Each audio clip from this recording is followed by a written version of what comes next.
Hello everyone, welcome to Lukmaan IAS. Today we are going to understand the Hindu newspaper analysis and we are going to look into some of the important articles that were there in today's newspaper. So let us quickly look into those articles one by one and we will understand these topics in detail. Okay. So these are some of the important articles that were there in today's newspaper. Alright. So the first topic, it says a no to pharma freebies, a yes for public good. Okay. So this topic is related to Indian economy. So recently what has happened, the Supreme Court of India has given a judgment and that judgment was related to like freebies that companies used to provide to the doctors. Alright. So the Supreme Court of India has said that like doctors should not be provided any freebies by the companies. This leads to the promotion of branded medicines, right? And so like the Supreme Court of India has said that like if you are providing freebies for public good, then it is okay, but like if you are providing freebies to the doctors, like to the medical professionals, then it is not good. Okay. So we are going to understand the entire issue in this article. Alright. And the next topic is related to words from Bandang to relieve in Bali and Delhi. Okay. So in this article, we are going to understand about an aspect related to non-alignment movement. So in short, it is known as NAM, and we will understand what is the significance of non-aligned or non-alignment movement. Alright. So this is in relation to international relations. So this topic is important from GS paper 2 perspective. Then the third topic is about MSP should continue till markets become efficient. So recently, like it was in news that like many what we say, the Kisan Andolans or like many organizations that represent the farmers association, they are saying that MSPs or minimum support prices should be like provided by the government in all cases. Okay. But the government is having another view. They want to rationalize the subsidies that it is providing through the minimum support price scheme. So in this article, we are going to understand about the issue in detail. The next topic is related to RBI eases rules to boost forex inflows. Okay. So this is again a topic from Indian economy perspective. Forex inflows means foreign exchange. I mean like when we are allowing the foreign investment to happen in India by easing some of the norms. So recently the Reserve Bank of India has eased some of the norms. It has made those norms easier for the banks, and now so foreign inflows will come easily. Alright. The next topic is India European Union global dynamics. So this article is a joint article that talks about the international relations topic, and along with this it is also important for environment and ecology related aspects. So we are going to understand about multiple mechanisms that are around carbon neutrality. So we are going to discuss all these topics in today's discussion. So let us quickly take the first topic.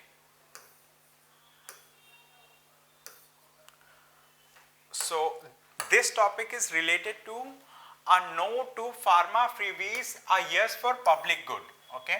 So the recent Supreme Court judgment should be applied to other unethical practices and expenditure of the public funds. So in this article, we are going to understand about a recent case.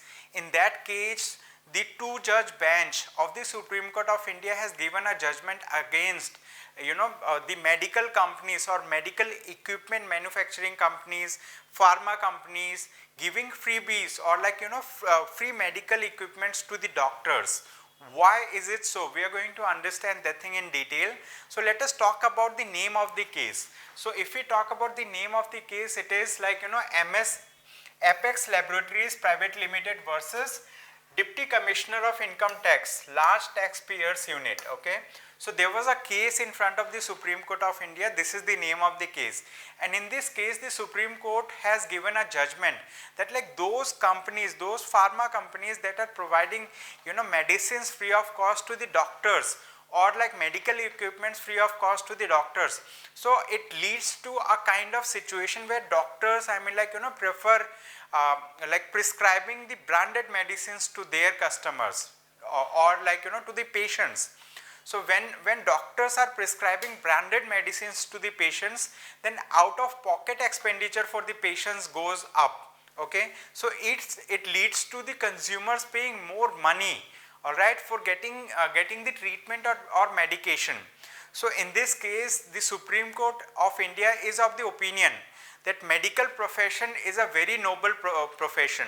So here, like there is a relationship of trust between the patients and the doctors.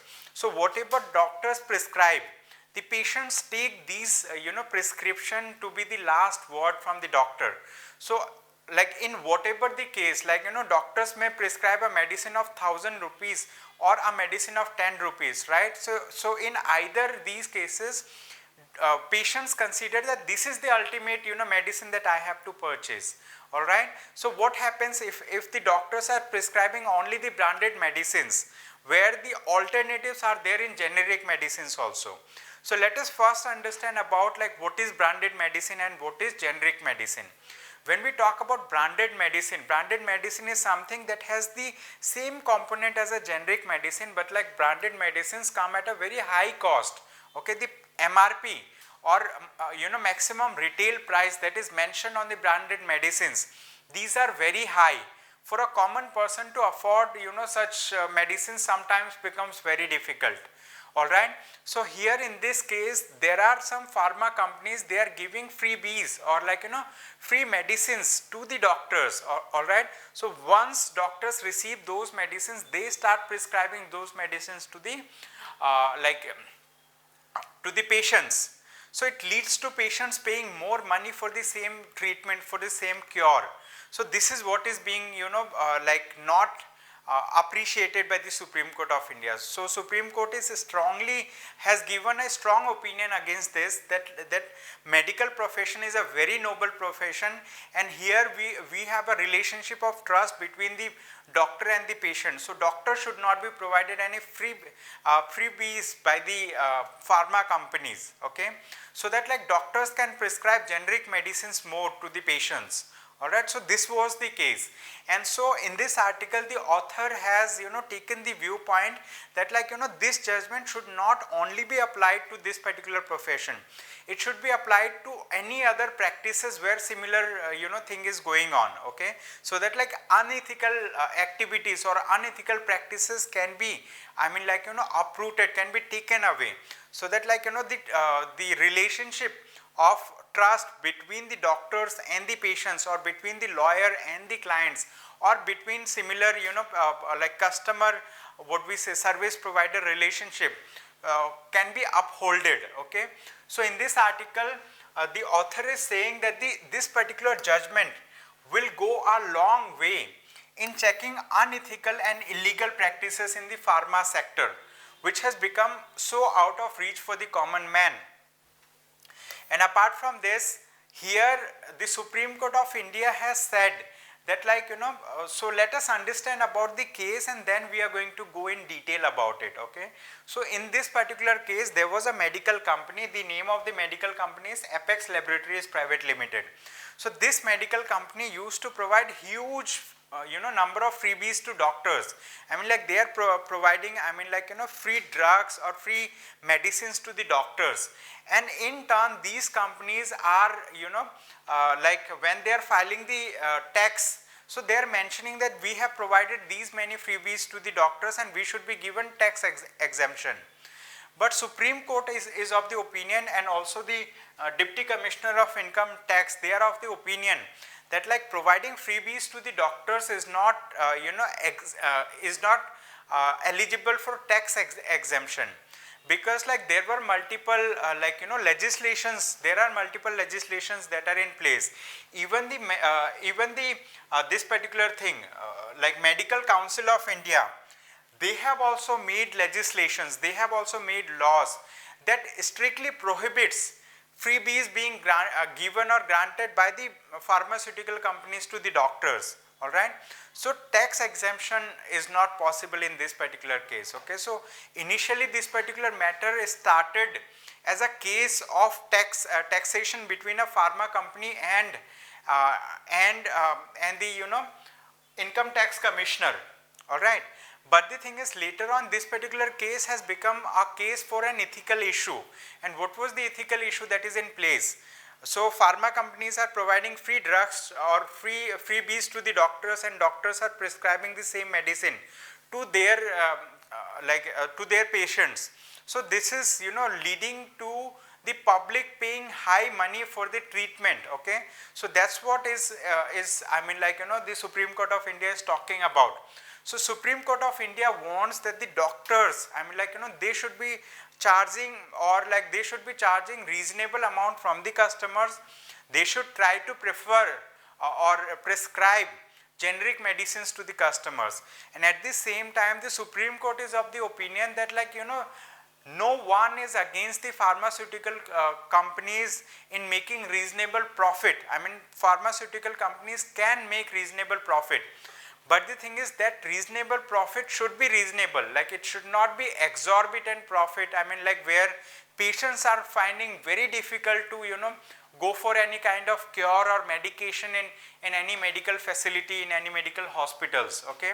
So this is the case. So there are multiple associated issues also here. So in this article they have talked about the previous cases also, and previously what has happened, one of the High Court, I guess the High Court of Madras or Chennai High Court, they have given a judgment in this case, and Supreme Court of India has upholded that particular High Court's judgment. And so here the Supreme Court of India said that upholding the Central Board of Direct Taxes circular dated August 1, 2012 and applying it to the case, the court also cited and relied upon the regulation 6.8 of the Indian Medical Council, Professional Conduct, Ethic and Ethics Regulation 2002, framed under the Medical Council Act 1956, now repealed. So now what has happened, the Supreme Court of India has applied this particular thing. Now this act has become a National Medical Commissions Act of 2019. So this is the thing, the content that was applied in this case belongs to this particular act. But this act was, it is an updated act, here they have done amendments, okay, in the previous act. So here the Supreme Court of India said that thus the pharmaceutical companies gifting freebies to doctors, etc. is clearly prohibited by law. It is clearly prohibited by law. It is not allowed under law, okay, and not allowed to be claimed as a deduction under section 37 clause 1 of the income tax, okay, 37 clause 1 of the income tax. And apart from this, they have also mentioned multiple cases, multiple cases where similar things has come out in front of the Supreme Court of India. So here now we need to understand that the relationship between a doctor and patient is a fiduciary relationship. Fiduciary relationship means a relationship of trust, a relationship where patients are totally trusting on the doctors for their health, for their family's health, for their loved ones' health, okay. So in this case, when doctors are prescribing, the doctor's prescriptions are considered final word. So if doctors are prescribing under lure, under freebies, from the pharmaceutical companies, so this is not good for the society, okay. So the court was conscious that the cost of such freebies is factored into the cost of medicines that are sold, and in turn driving up their prices and perpetuating a publicly injurious cycle, okay. So here the Supreme Court of India said that if medical companies are giving freebies to the doctors, then it is a cost that is associated. So if these medical companies are also selling the medicines, so they are going to factor these costs, they are going to include these costs into the MRP of the medicines. So generally the price of the medicines will go high and public will have to pay higher amount for the medication, okay. So now here they have also mentioned about multiple reports, okay. So one of the report is from the United States Department of Health and Human Services Office, and they said this particular report to be savings available under full generic substitution of multiple source brand drugs in Medicare Part D. Apart from this, there was a publication from ProPublica. So they said dollars for doctors. Now there is a proof. Doctors who get company cash tend to prescribe brand name medicine. Okay, so this is the thing. So this particular document that says that now there is a proof that doctors who are getting freebies or doctors who are getting cash from medical companies, they are so they tend to prescribe brand name medicines. Okay, so this is the thing. And apart from this, there are multiple cases that have been listed in this particular article. So we don't have to go into these cases one by one, but like what we need to understand is we need to understand the basic picture over here, that the relationship of trust between the doctor and the patients, and that relationship between the doctor and the pharmaceutical companies. So here the Supreme Court of India is trying to put a ban on this particular freebie relationship or cash transfer relationship from pharmaceutical companies to the doctors. Okay, but at the same time, the Supreme Court wants to ensure that the patients are getting proper treatment and at affordable prices, and so that the price of the medicines are reasonable. Okay, so this is the thing.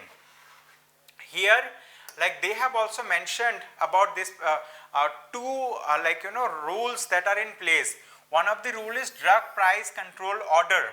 Second is Drugs and Cosmetics Act. So these are the legislations that are in place in India now. And so Drug Price Control Order wants to put some restriction or limitation on the pricing ability of the pharmaceutical companies. Means pharmaceutical companies cannot price any medicine at any level.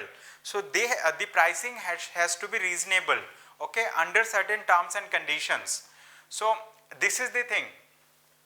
So one fails to understand why the law cannot be amended to compel the manufacturers of drug to sell at the verified genuine cost, and that also factors in a reasonable profit margin for each product by bringing manufacturers, both foreign or domestic, under the control of the Medical Council of India or any other equivalent body such as the Institute of Chartered Accountants of India. Okay, so here now we have understood that the basic things that is in place.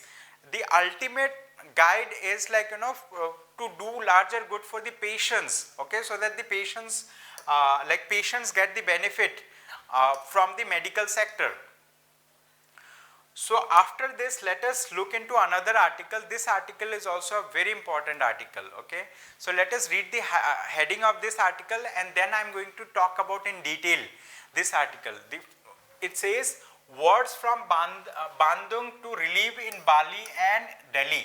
Okay, Bali is the capital of Indonesia, then Delhi is the capital of India. Okay, so here now let us understand about this particular thing. So recently what has happened, the Prime Minister of India has attended 3 back-to-back summits. Okay, so he has attended 3 back-to-back summits, and these summits are to some extent geopolitically contrasting in nature. So that's why this article came, and we are going to understand about the conferences that the Prime Minister of India has attended, and we are also going to talk about the significance of these conferences that was attended by the Prime Minister.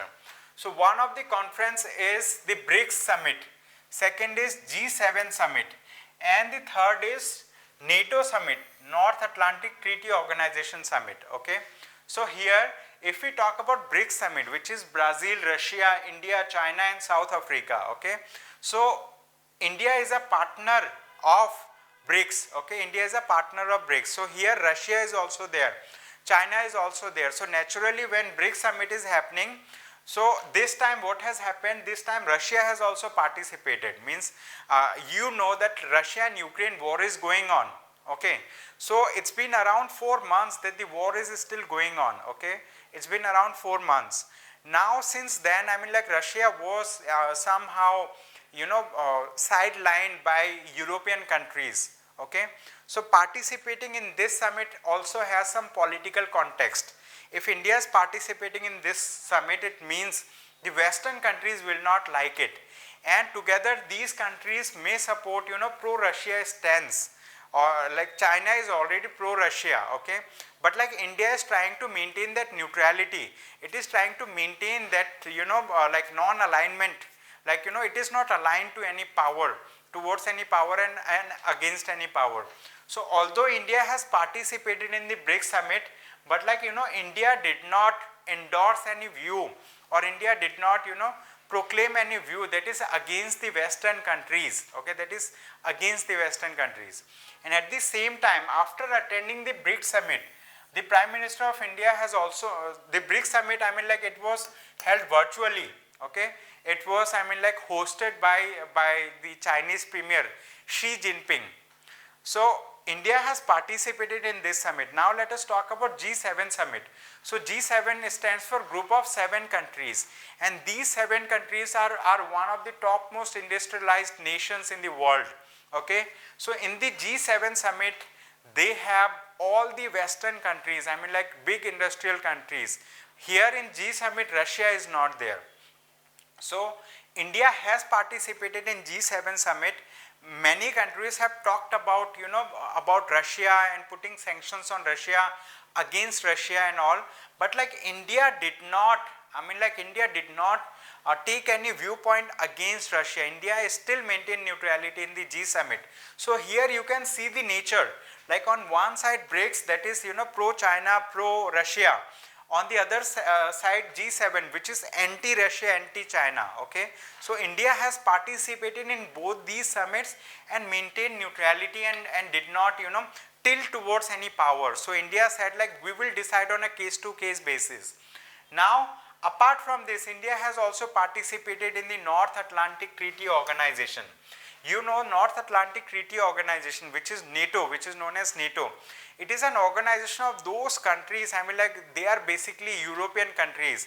It includes United States of America as well, okay, and all the European countries. So if we talk about the NATO countries, so like these NATO, I mean, like, it is a intergovernmental grouping.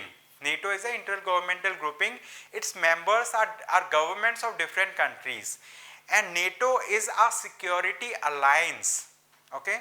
NATO is a security alliance. So what has happened, the basic principle of NATO is collective security, and they do have, like, if we talk about their constituent document, under Article 5 of the NATO, okay, they have mentioned about the collective security clause, collective security doctrine, that says an attack on any one of us will be considered an attack on all of us, or a threat to attack on any one of us will be considered a threat to attack on all of us, and we all will together retaliate against any such threat or any such attack, okay.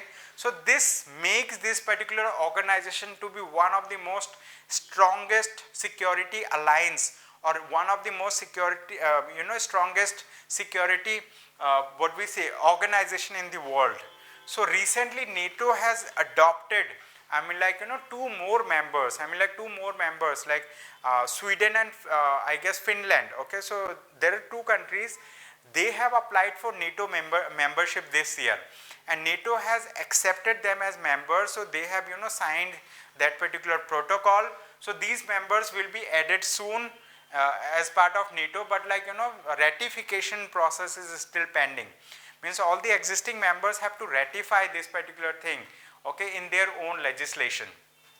Now we have understood that NATO is totally anti-Russia, it is totally anti-China. But if we talk about BRICS is a kind of economic organization, but like it does have, you know, membership from these countries like Russia, China, India and all, okay. So India has participated in all the three, you know, all these three grouping, and still maintained its own stance, right?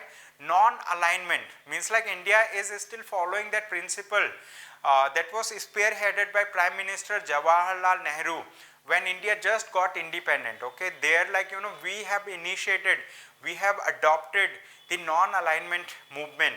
So we are not aligned to any specific side of the power. Okay, so the world is now becoming a multipolar world, but that time it was a bipolar world. On one side there was Russia, a superpower.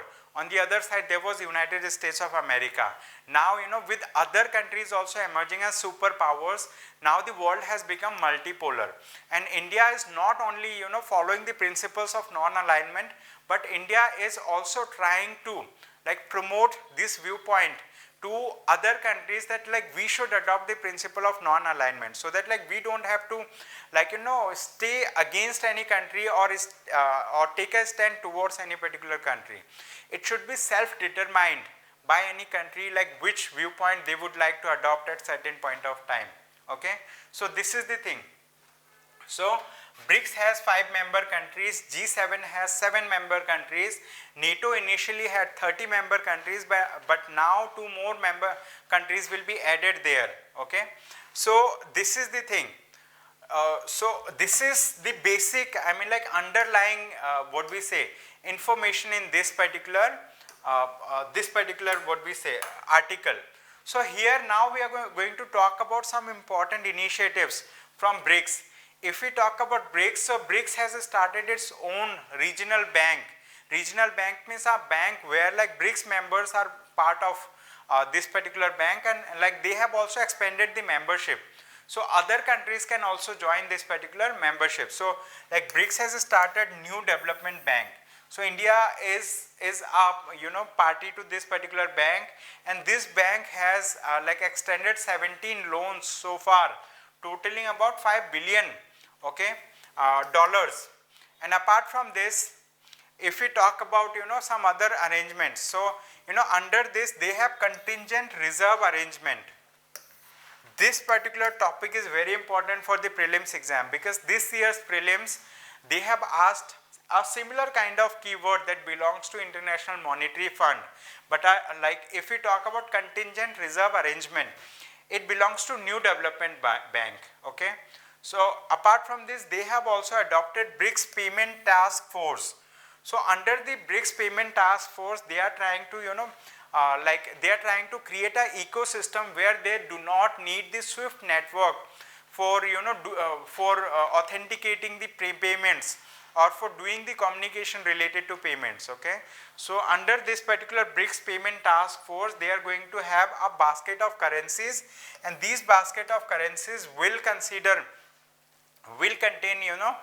Russian ruble or Chinese yuan, etc.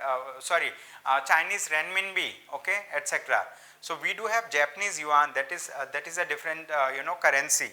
So this is the thing. So India, although India has participated in the BRICS, but India is also is aware that China is trying to be aggressive in India's borders. Okay, so so if we just see 2 years back, so Chinese had tried to do some aggression in the Indian border, right? So India has safeguarded itself, but still it has participated in the BRICS summit. Okay, so here although during BRICS summit many countries have taken their own position, but India has maintained that all the countries have their own respective rights to take their own national position. National position means to take a viewpoint that is in tune with their own national interest. All right, so with this let us learn a little more about this. Here we have discussed about BRICS. Now let us talk about G7 summit that was held in Germany's Scholz-Elmau. Okay, so it was held in Germany's Scholz-Elmau. So let us now understand about what is the membership of G7, means which countries are members of G7. Let us understand that. So first member is the United States of America, then United Kingdom, Canada, France, Germany, Italy, Japan, and the European Union. So these are the members of the G7, all right, and so they all targeted Russia's war in Ukraine and China's economic aggression. However, its outreach document, which is known as Resilient Democracies, okay. So it is a document that is presented by G7 in this summit. It is known as Resilient Democracies and Clean and Just Transition Towards Climate Neutrality. So these are the only document that was signed by India, because these two documents did not talk about anything related to the conflict that is going on between Russia and Ukraine. Okay, so India has signed only these two documents, Resilient Democracies and Clean and Just Transition Towards Climate Neutrality. Okay. At the NATO meeting, however, there was little sign of any restraint, as the group comprises of US, Canada, European countries committed to more NATO actions against Russia's aggression. These included for the first time a reference to systemic competition, a challenge to NATO interest, security and values. Okay. So now we have understood about the importance of these three groupings, BRICS, NATO and G7, okay, and their own stand. Apart from this, let us talk about some regional groupings. Okay. So recently we have seen AUKUS, but after AUKUS they have initiated another Indo-Pacific kind of alliance, and this is known as Partners in the Blue Pacific. Okay. They have launched another Indo-Pacific coalition. It is known as Partners in the Blue Pacific. This is a very important name. So very soon we will start hearing about this particular name time and again in newspapers. So it is important that you should learn about it. So Partners in the Blue Pacific is a new Indo-Pacific coalition. We do have an existing system also, that is known as AUKUS. AUKUS stands for Australia, UK and US. So Australia, UK and US, they are partners in AUKUS. Okay. If we talk about partners in the Blue Pacific, what are the member countries? One of the member is the United States. Second is the United Kingdom. Third is Australia. Fourth is New Zealand. And fifth is Japan. Okay. So this Partners in the Blue Pacific has 5 member countries as of now. Okay. US, UK, Australia, New Zealand and Japan. Apart from this, the Indo-Pacific partners at the summit, they were leaders of 5 countries that have applied to join NATO. Okay, 5 countries have applied to join NATO. They are Finland, Georgia, Sweden, Ukraine and Bosnia Herzegovina. But as of now, NATO has adopted, accepted the membership for Finland. Okay, it has accepted membership for Finland and for Sweden. All right. So NATO is going to go for expansion. Okay. So whenever NATO goes for any expansion related thing, there are some reservation from Russia, because Russia thinks NATO or considers NATO to be anti-Russian security alliance. So now we need to understand about these things. So if we talk about these three groupings play a major role, and India has to balance its own national interest. Okay, India can participate in these meetings, but India is not taking any side. If it takes side, the other side will become enemy for India. Okay, so that may have national consequences for India. This is the thing. So in your free time, you can read this article in detail so that you understand about it in detail. Okay. Now let us talk about another article. This is article number 3 for the day. It says MSP should continue till markets become efficient. Okay. Niti Aayog members comment on procurement X SKM. So what has happened recently, one of the member of the Niti Aayog, they have made a comment, okay, and that particular comment was not liked by this SKM. SKM stands for Samyukt Kisan Morcha. Okay. If we talk about Samyukt Kisan Morcha, it is an alliance or it is an association that represents the farmers, at large. So they have the viewpoint of safeguarding the interest of the farmers.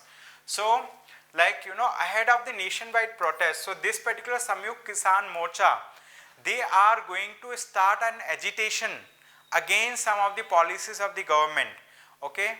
And so just before that, like one of the members of the Niti Aayog, they have said that he has said that the MSP should continue till markets become competitive and efficient, okay. And he said the MSP can be given through means other than procurement, okay, getting agricultural markets right. So the Niti Aayog member is of the opinion that MSP should be rationalized in such a manner that, like, government should provide MSP in certain cases, then it should not provide MSP in some other cases. But Samyukt Kisan Morcha, like, they have another viewpoint, okay. So they said, they demanded a law, that there should be a law in place that ensures that MSP be provided for all the crops, okay. Like, only 2 items are procured of the 23 crops have an MSP. So they are saying out of the 23 crops that are procured, only 2 items are have MSP. This should not be the case. They said, like, there should be a law in place that should ensure that MSP will continue for all the all these 23 crops. And so they are of the opinion, they means this Samyukt Kisan Morcha, they are of the opinion that MSP without a legal guarantee will not be effective as the input cost has increased, okay. So there is a direct relationship, okay. So like there are multiple, what we say, like groups, pressure groups like Samyukt Kisan Morcha or Bharatiya Kisan Union, which is also known as Ekta Ugrahan, okay, Ekta Ugrahan. So these are those organizations, these are those pressure groups that represents the farmers, that represents, those entities that that are for the welfare of the farmers, okay. So this is what we say, a war of words between Samyukt Kisan Morcha and similar association and the Niti Aayog members, like, who are thinking of having rationalization in the MSP policies. But like, this the Kisan or like, the Farmers Association, they are of the opinion that there should be a law in place that should ensure that, like, MSPs are applicable for long term to come, and at the same time the MSPs be provided for all the crops. Here we do have a method in place, okay, for providing MSP in crops, that is known as DPP method. So what do we mean by DPP method? DPP stands for deficiency payment, pricing payment, okay, deficiency pricing payment. So what happens under DPP? So let us understand.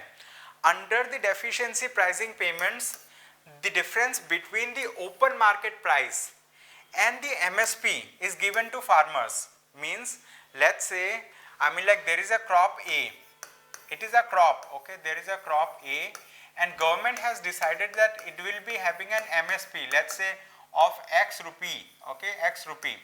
But if the market price is less than X rupee, if the market price is less than X rupee, then what will happen? Then the difference between the market price and the MSP of this particular product will be given, will be contributed by the government. This is known as deficiency pricing payment. Market price is lower than the MSP. So like if farmers are selling their produce, their crops at lesser than the MSP price, then whatever difference is there, this is the MSP, this is the market price, whatever is the difference, that difference will be paid by the government, okay. That is known as deficiency pricing payment, okay. So it has been implemented in some states like Madhya Pradesh, okay. So this was said by the Niti Aayog member. And so basically what happens, like, the farmers, okay, the farmers are saying that like one type of crop is known as sarkari crops. Sarkari crops means those crops where the government has fixed MSP prices, and another is known as bajari crop. Bajari means the crops that are commercial crops, okay. For example, coffee, cotton, etc. means like these are commercial crops. So in coffee, etc. so like MSP is not applicable.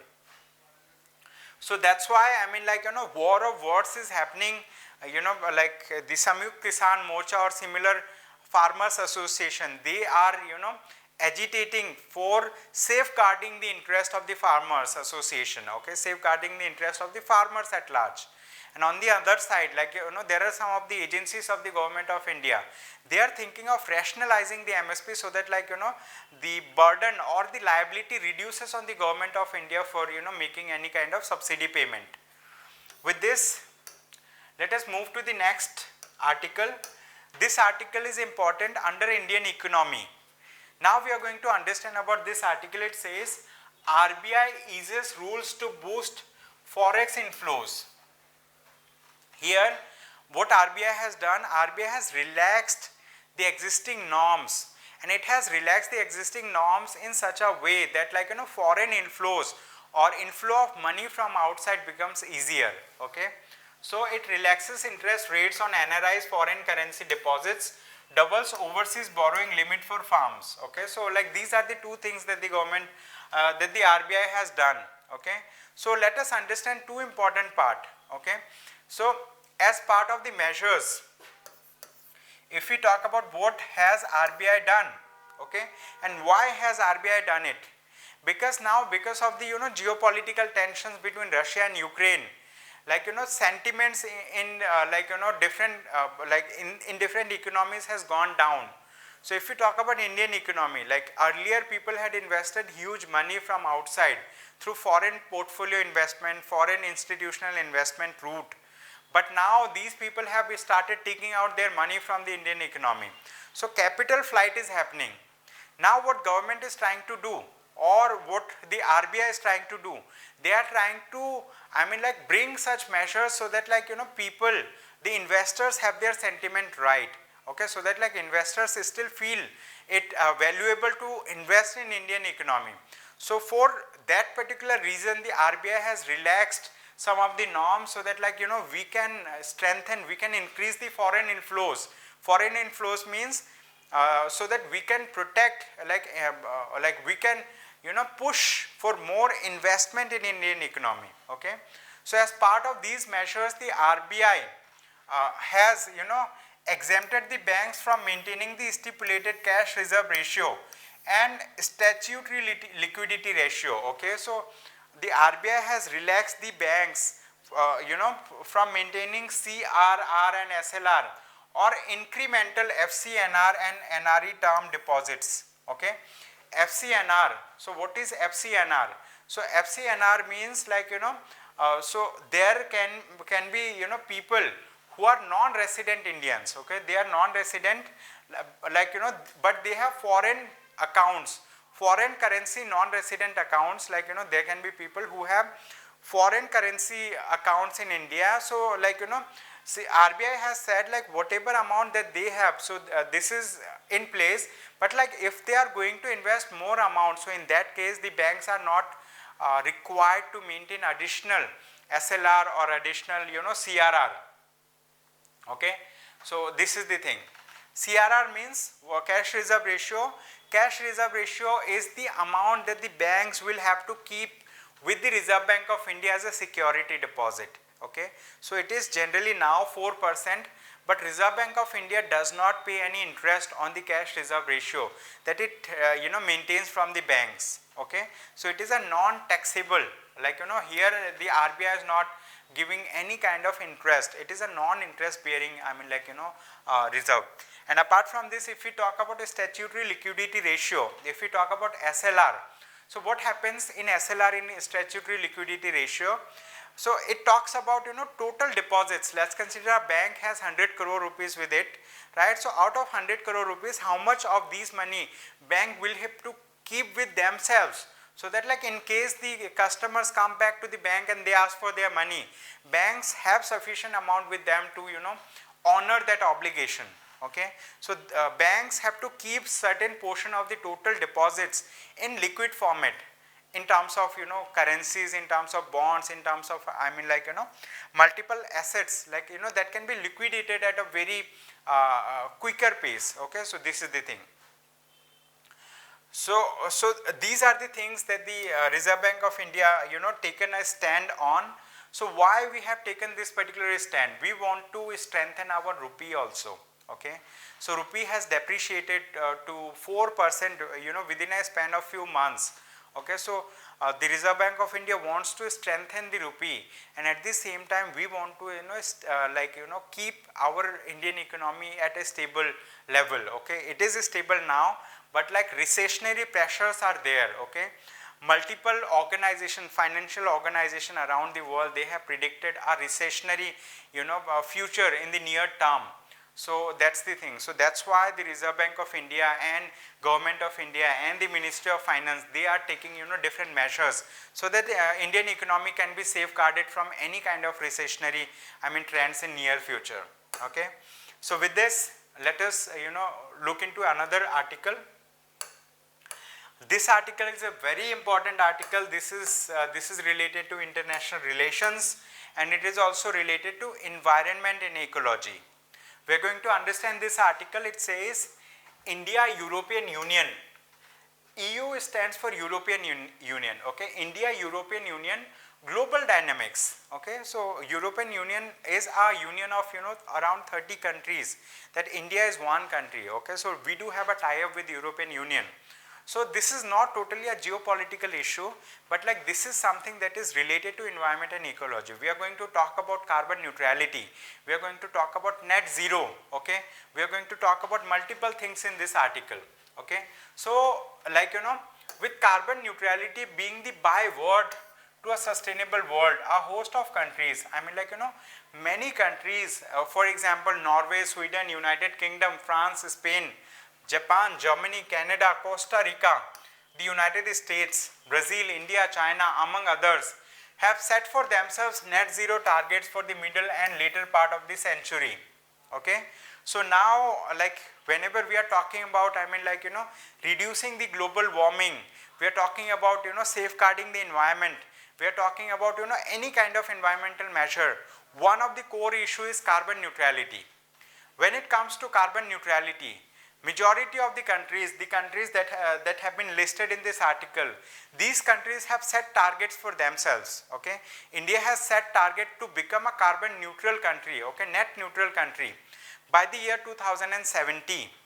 The United States and major developed countries like US, okay, they have set the target for themselves to be 2050.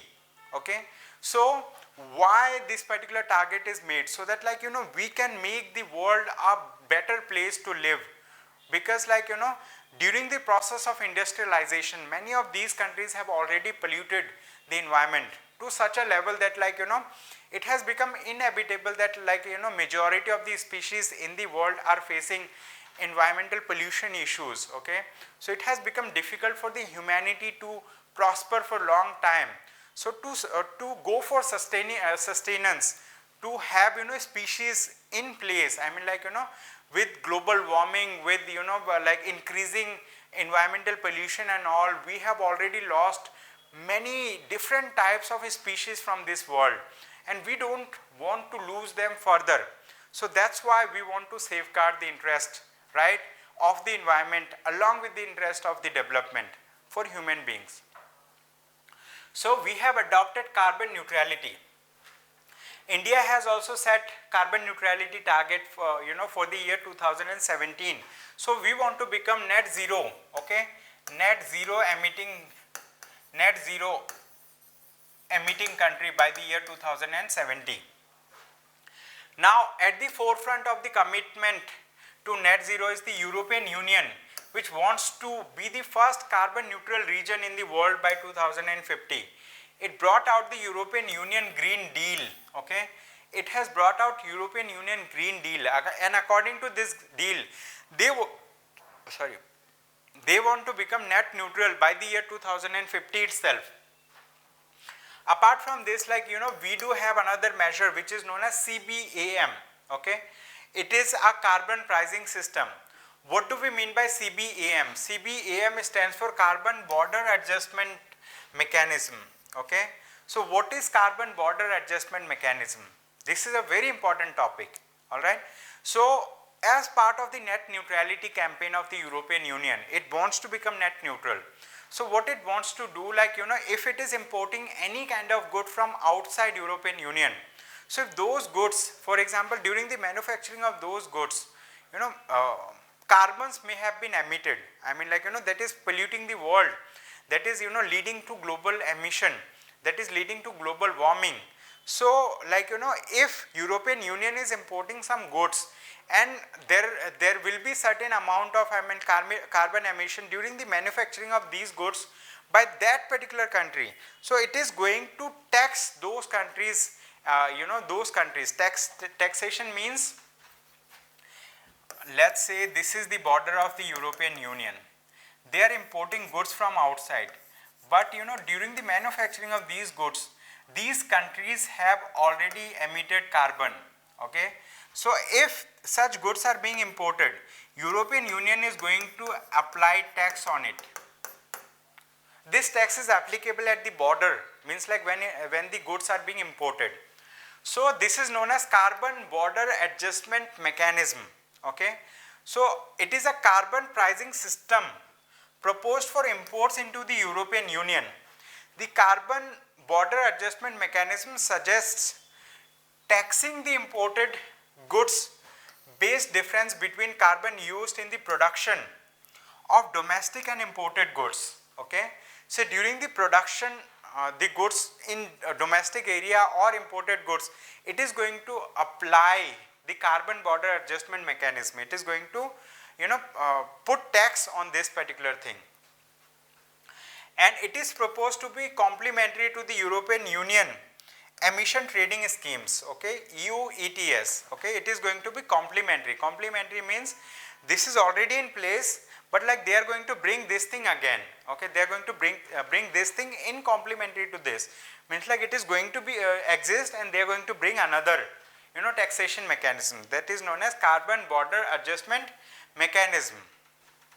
So under this, what they are going to do, they are going to apply carbon border adjusting mechanism for 5 site, okay. Site means carbon intensive and trade exposed, okay. They are going to apply this particular tax, carbon border adjustment mechanism, to these items like iron, steel, aluminum, cement and fertilizer and electricity. They will be taxed under carbon border adjustment mechanism.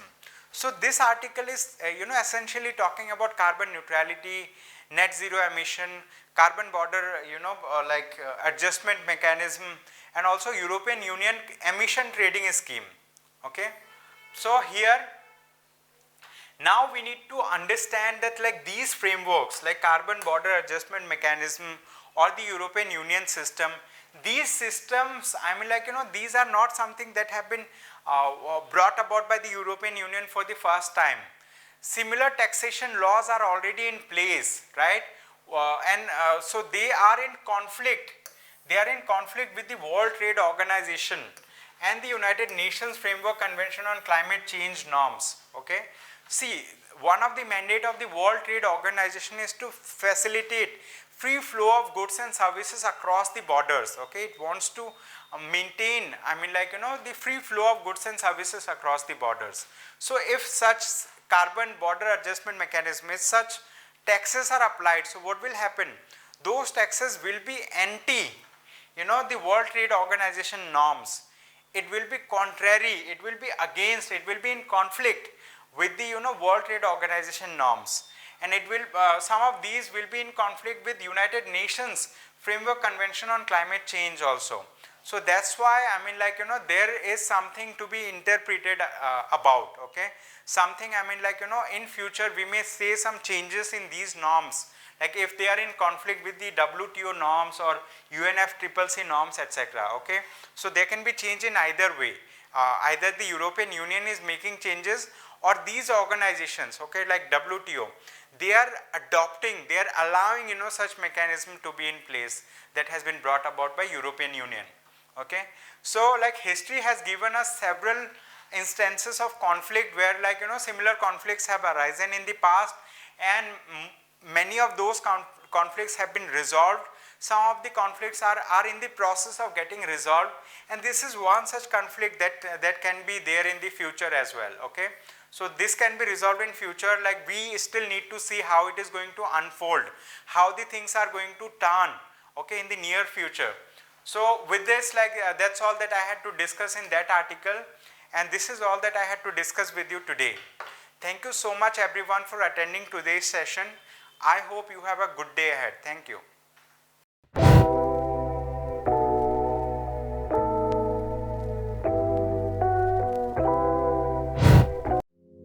Welcome to Lukmaan IAS. Study General Studies with Lukmaan IAS for building comprehensive knowledge. GS paper 2 and 4 will be taken by S. Ansari and other papers will be covered by renowned faculties. Live classes are as effective as offline classes. The classes are highly interactive in nature. Your doubts and queries will be addressed and there will be dictation of notes. In the last 10 years, Lukmaan IAS has set up a niche in the field of UPSC guidance.